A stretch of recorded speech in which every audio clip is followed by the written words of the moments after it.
Hey YouTube fam, I am back with my results from my first Vlogtober. Now, I originally had hoped to actually complete every single day. That did not happen. I'm a mama, I work full time. Yeah, life happened. However, I did post 16 long form pieces and also 2 shorts. So 16, 17, 18. So I feel like I got like two-thirds pretty good, I feel like.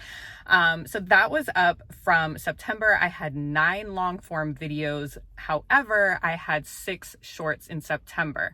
Everything went up with the exception of views. I believe that was definitely due to posting fewer shorts because I tend to get around 500, 600 views per short. So I definitely need to kind of increase my shorts. As far as subscribers, y'all, my goal was to hit 100 subscribers. Why have I been sitting at 99 just taunting me for days? September, I gained 20 subscribers. October, I gained 28 subscribers. And yet I posted almost like double as much content. I did lose a few subscribers. I think that may have been because I'm still kind of trying out new things. So actually some of my top performing videos were not the vlog style. The vlog style are definitely picking up and doing pretty well. You know, before they would kind of hang in the 20s. Now they're getting up more towards 100 and I have a lot of returning viewers. So thank you, all of you that have been like wonderful, loyal, returning subscribers. What was I saying? Oh, I lost some. Okay, so the new videos that I tried out, one was an easy wig tutorial because I talk about that in my vlogs. That actually is like almost like up towards high 700s, near 800 views, which is really good for me. And then the other one that got a lot of views, I want to say it's like in the 400s, I might be off, was one on like a sustainable closet clean out. So doing kind of the closet clean out, but then offering people ideas of where to donate their clothes or recycle their clothes, how to do that. So those were kind of my top performing videos. I think maybe some of my vlog subscribers were kind of thrown off by that. You can't make everyone happy, right? I would definitely say YouTube is harder than I thought. You start doing that horrible comparison thing where you look at other people that have thousands of subscribers and they started around the same time as you and you're just like, should I quit? And I was like, no, I'm not going to quit because I lost 2 subscribers when there's like 100 who are enjoying the content and like that's the community that I'm building for. So still that mental piece that can really get to you where you just like want to quit all the time or you feel like you're just not as good as other people or it's not happening as quickly as it should. Yeah. Anyhow, I have stayed true to my commitment of commenting on other YouTubers' channels and like seeking out to find new channels. Before I kind of just had the things I was subscribed to and those were the only ones I really looked at.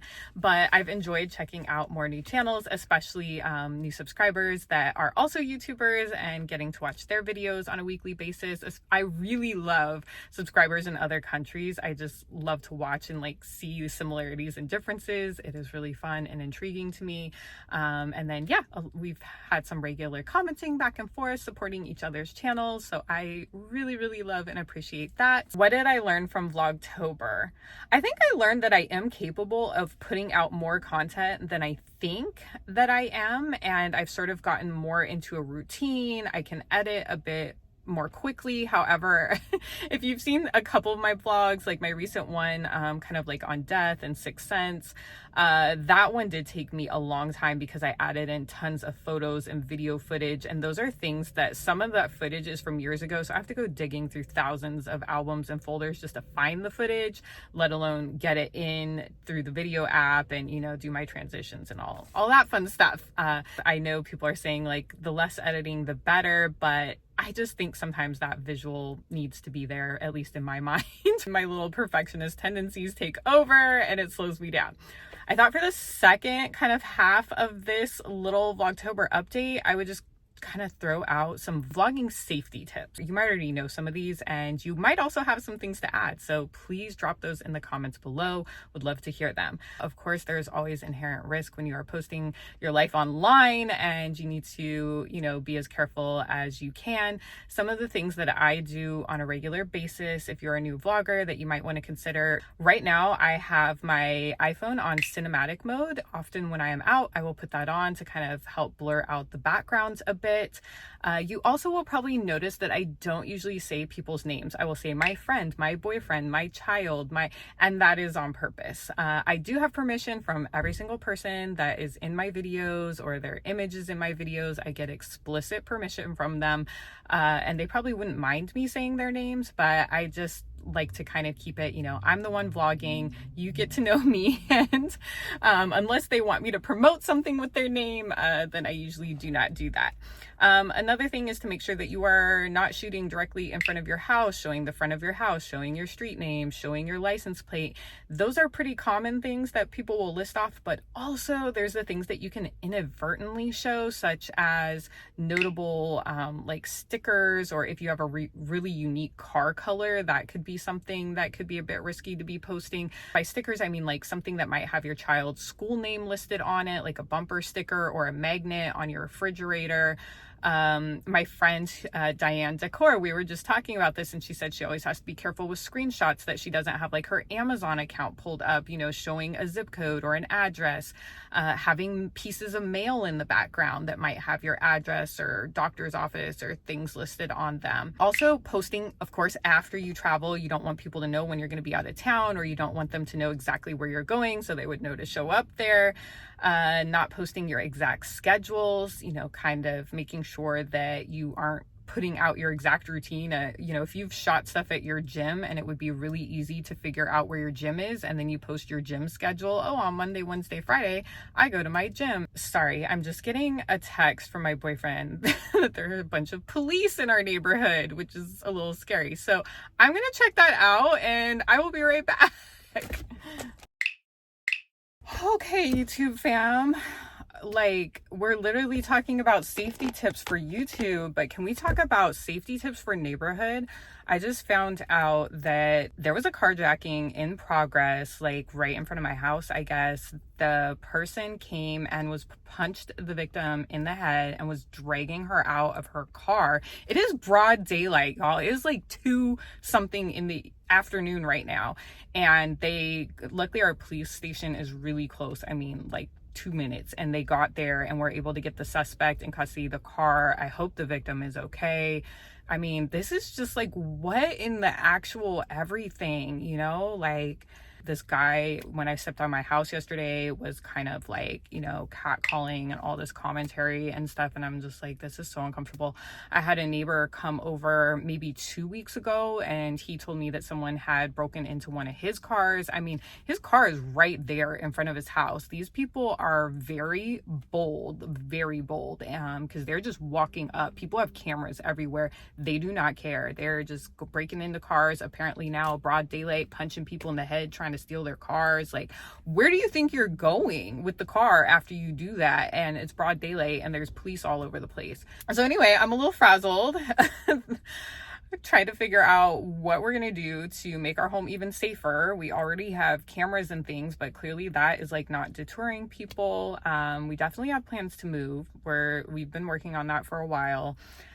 So let's just end this with safety life tips. Be careful about your routines. I talked about this in my story time where I discussed being stalked at work and followed home from school. Please take different routes, mix up your routine. Don't let people know what you're doing all the time. Make sure you have some mace, some keys, something to protect yourself. From my martial arts training, the best thing, try to be as aware as possible of your surroundings. Do not be on your phone. Have your head up, pay attention, make note of what people are wearing, what they're doing. If you've noticed them, like the guy that was bothering me yesterday when I came out of my house, I have not seen him in our neighborhood before, so I paid attention to which house he went to, and the house he went to has been problematic. Let's just say the SWAT team showed up one time, okay? So I had my eye oh, okay, that's where he went. I don't walk around my neighborhood usually without my dogs, but I have taken my son out for strolls. I usually have a huge long walking stick because I have had to fight off loose dogs in the past that tried to attack my dog. I carry that stick around for multiple reasons, whether it is a dog or a person, but it's just horrible. You know, you want to think that the majority of our neighbors are great people, but people never know who's going to come through your neighborhood. I'm getting text right now as I'm talking to you about what's going on. So guess I need to figure that out and make sure, probably make a system with my boyfriend for when I'm coming and leaving, to make sure that he's there to watch me get in and out of the car. Please be safe. Please do the buddy system, you know, and also if you're going out on dates and stuff, I know this just took a whole turn for like life safety. If you're dating, like when I moved across the country and I would go out with a new friend or a new person, I would always tell somebody back home across the country, like, this is where I'm at. These are the police that you would contact. This is the person's like license plate or identifying information. If something happens, you don't hear from me by X amount of time. Even when people leave my house, I am in the habit since a very young age of watching them not just walk to their car. I need to see them get in their car and drive off, you know, to make sure someone didn't pull the door open, hit them over the head and try to carjack them, apparently.